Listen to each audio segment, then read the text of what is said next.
मैं इस समय लखनऊ में ईद के त्यौहार पर भदोही में खड़ा हुआ हूँ, जहाँ पर समाज सेवी और भाजपा के नेता ऐनुद्दीन जी हमारे साथ हैं, जो कि पूर्व सभासद प्रत्याशी भी रह चुके हैं, इस क्षेत्र से चुनाव भी लड़ चुके हैं। आइए आज इनसे कुछ बात करते हैं ईद पर कि क्या कहना चाहते हैं। ऐनुद्दीन जी, आपका बहुत बहुत स्वागत है। आज ईद का त्यौहार है, क्या बोलना चाहते हैं आप? सबसे पहले अपने देशवासियों को, प्रदेशवासियों को और लखनऊ वासियों को ईद की बहुत बहुत मुबारकबाद देना चाहते हैं, क्योंकि ईद का एक त्यौहार ऐसा है कि जिसमें हिंदू, मुस्लिम, सिख, ईसाई सब लोग आपस में मिलकर मनाते हैं और ईद से अच्छा कोई त्यौहार ही नहीं है। बाकी जो है हमारे जो प्रधानमंत्री हैं मोदी जी, जिस हिसाब से उन्होंने जो मैनेज किया है, अब ईरान से जो है सिर्फ हिंदुस्तान का जिस पर तिरंगा का झंडा लगा वही सिर्फ जो है तेल और जो है गैस लेके आए, बाकी कोई नहीं। तो ये हमारे साथ ऐनुद्दीन जी थे। इन्होंने कहा कि ईरान पे और अमेरिका का युद्ध जो कि शांति के लिए आगे बढ़ना चाहिए, कदम उठना चाहिए, और देश में जो पेट्रोल और गैस के जहाज आ रहे हैं वो सिर्फ हिंदुस्तान के ही आ रहे हैं। इसके मतलब हिंदुस्तान में शांति प्रिय देश है। ईद की मुबारकबाद दी इन्होंने। लखनऊ से अनुभव सक्सेना, प्रहरी न्यूज़। नीचे करो, मैं प्रेस के लोगों से बात देता हूँ आपके माध्यम से। अबे संदीप, फोन नीचे करो यार, फोन नीचे करो। देश में खुशी के साथ ईद का त्यौहार मनाया जा रहा है। फोन पीछे करो यार। मैं सभी देशवासियों को ईद के त्यौहार की बहुत बहुत मुबारकबाद देता हूँ। अभी कुछ दिन पहले ही हम लोगों ने त्यौहार होली मनाया था। उसमें हम सब लोग मिलकर के, गले मिलकर के एक दूसरे के बीच में जहाँ खुशियाँ बांटी थी, वहीं हमारा आज फिर एक और त्यौहार आया है, भैया फोन ईद का त्यौहार, आगे कर रही है मैडम आप। जहाँ हम फिर गले मिले हैं, सेवैयाँ और मिठाई खा कर के एक दूसरे को मुबारकबाद देते हैं। यही हमारी हिंदुस्तानियत है कि जहाँ अलग अलग धर्म के, अलग अलग जाति के लोग रहकर के एक साथ त्यौहारों को एक साथ मिलकर के खुशियाँ मनाते हैं। यही हिंदुस्तानियत हमारे समाज और देश को मजबूत बनाती है, देश को तरक्की और खुशहाली के रास्ते पर ले आता है।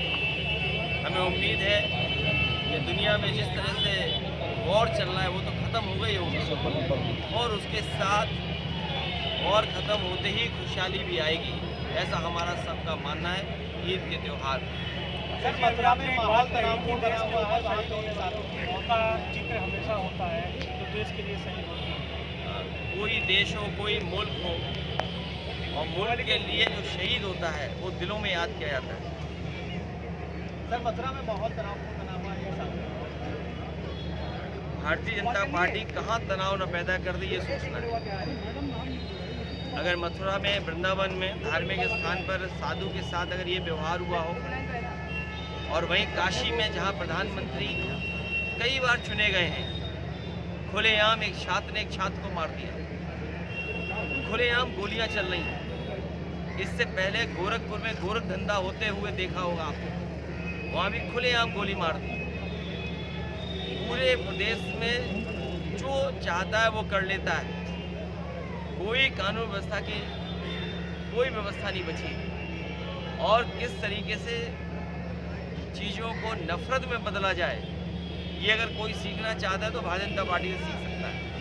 सर, पश्चिम बंगाल के मुख्यमंत्री ममता बनर्जी ने भैया फिर आगे भटक रहे हैं, आप बार बार मना कर रहे हैं। मोबाइल बेईमान सही का बेईमान छोटा शब्द लिखता है, जो गंगा मैया के साथ धोखा दे सकता है, जो गंगा मैया के साथ इस तरह का व्यवहार कर सकता है।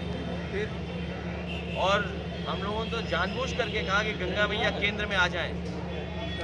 जिन्होंने ये कहा था कि हम गंगा मैया को साफ करेंगे, गंगा मैया ने हमें बुलाया है, अरबों खरबों रुपए किसकी जेब में चले गए। जब हम गंगा मैया याद करेंगे तो मणिगंगा घाट भी याद आएगा, किसने बुलडोजर चलवाया था।